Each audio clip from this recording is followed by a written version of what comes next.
Hey everybody, it's Neil. I have a garden cultivator rake and I'll show you guys what we get in here.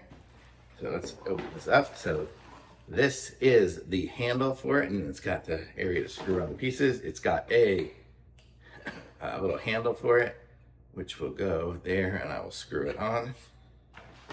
And it's got the blades. Let me see if I can put these away here. So this and this.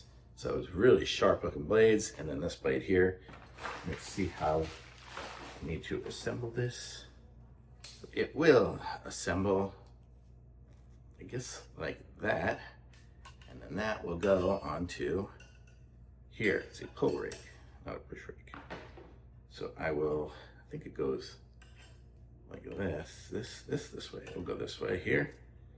So it will screw on all those different areas there, and it will look like this, and I will be able to pull it. So let me go ahead and do that. It comes with all the screws and everything right here. So let me go ahead and assemble it, and I'll be right back.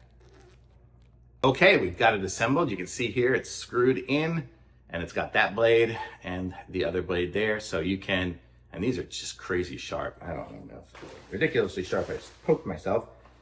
So for the time being, I will leave these little tubey things on there because it is so sharp. Okay, and so the way it'll work is you'll just go like that and pull it towards you. I didn't screw these in yet because I'm going to store it, but it came with a screw to screw in the stick as well. So you can have a little hand one here.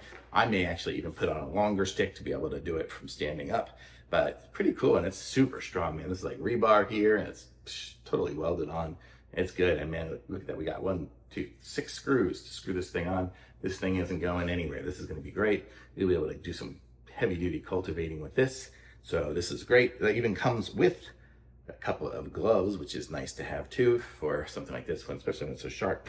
So very cool, nice little set here, and I like it. It's good. This is gonna be a heck of a tool for me. Thumbs up.